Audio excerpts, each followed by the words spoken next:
The Alien Girl and the Human Man, a futuristic love and survival story in the year 3124. Earth was no longer the same. The sky shimmered with artificial clouds, cities floated in the upper atmosphere, and humans had expanded beyond the stars. But one night, as the auroras danced in the high orbit of New Asia, something fell from the heavens, a ship of silver light, spiraling toward the ocean below. When it crashed, the world shook. Out of the burning wreckage stepped a being unlike any human. A girl with luminous eyes, skin that reflected starlight, and hair that rippled like waves of blue energy. The night was quiet when the sky above Earth cracked open like glass. A glowing object shot across the heavens, leaving a trail of blue fire. It was not a meteor, not a satellite, it was a ship. It screamed through the clouds and fell into the great eastern ocean with a thunder that shook the coastlines. Hours later, in the darkness before dawn, a man named Orignal stood on the cliffs, staring at the strange light glowing on the horizon. Arik was a man of few words, living alone in a rusting shelter left behind after the Great Colony Wars. He once fought for the unified Earth forces, but when peace came, he had nothing left to fight for. The world was filled with machines, drones, and voices that spoke through data, but no one spoke to him. So he walked alone, when the strange light fell from the sky. Something in his heart, long silent, told him to go. He reached the shore at sunrise. The ocean hissed with steam, and strange silver fragments floated on the waves.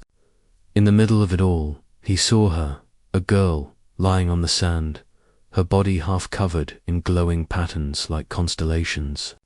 Her hair shimmered as though it was made of energy. When he touched her, her skin was warm but smooth like metal. Her eyes opened slowly, reflecting his face in pale silver light. She looked at him in confusion and fear.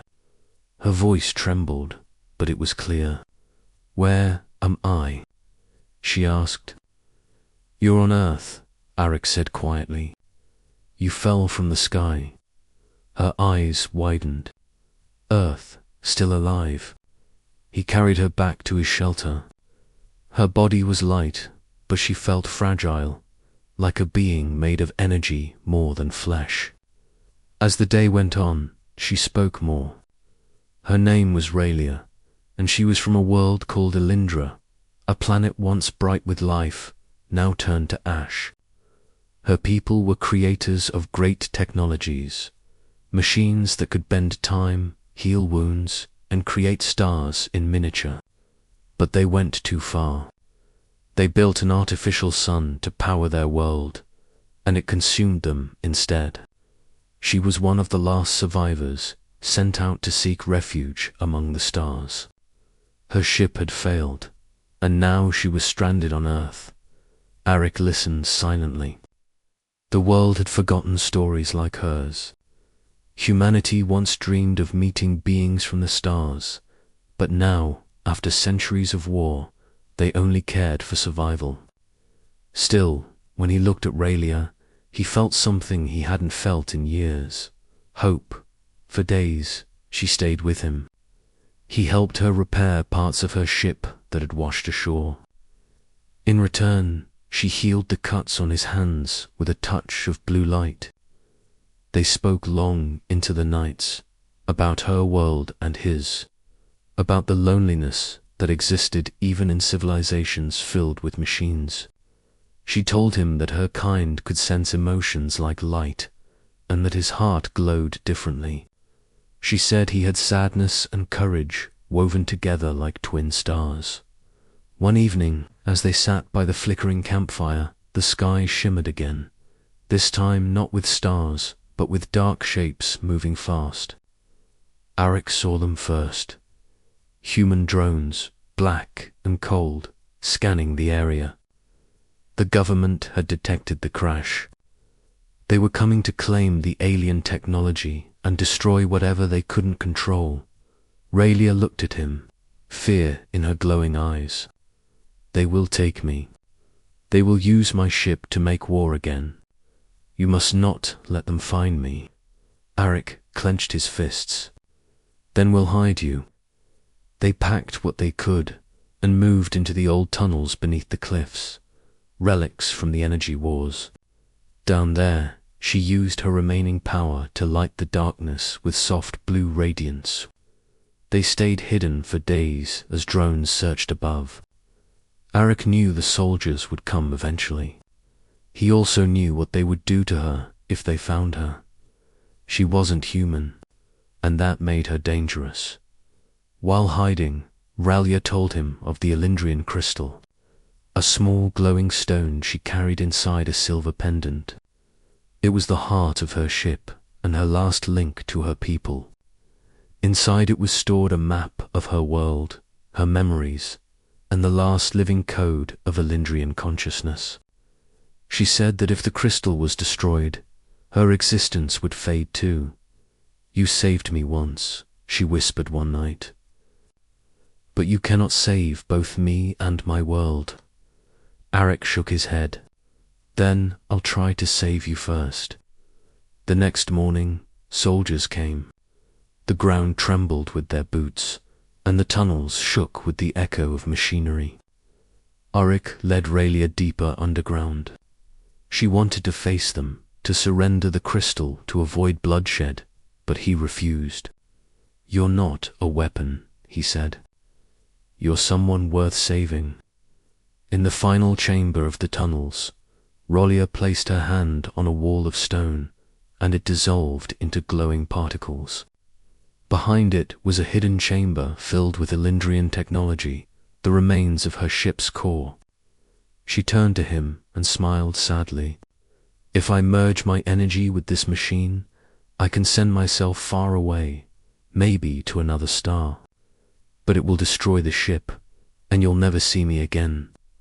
Arik stepped closer, and if you stay, they will take me apart, piece by piece.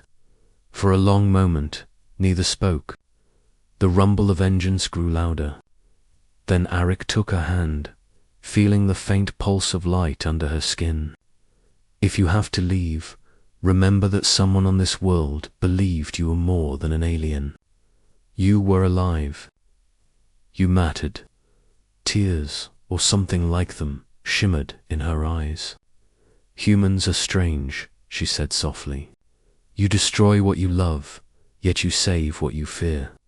She touched his face gently, and a wave of warmth spread through him. You've given me a reason to remember Earth. The soldiers broke through the upper tunnels. Shouts echoed down the corridors. Raylia stepped back toward the glowing machine. Goodbye, Arik. He reached for her, but light filled the chamber. It was blinding, pure, blue, and alive. The ship's core ignited, wrapping around her like wings of starlight. She looked at him one last time before vanishing into the light. Then everything went silent.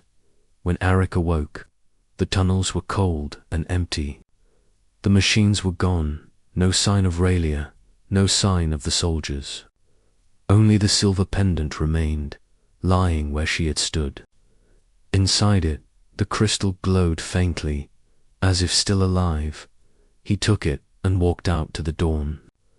The world was quiet again, the sea calm, the horizon red with light. He didn't know where she had gone across space, maybe into another world, but he felt her presence still, like a voice carried on the wind. Sometimes, when the stars shone bright and the waves whispered softly, he could hear her saying, "You still believe in mercy." Years later, legends spread across the colonies of a man who had saved a star-born girl. They called him the Keeper of Light. He never spoke of her to anyone, but in his heart, the memory of her glowing eyes and her soft voice never faded.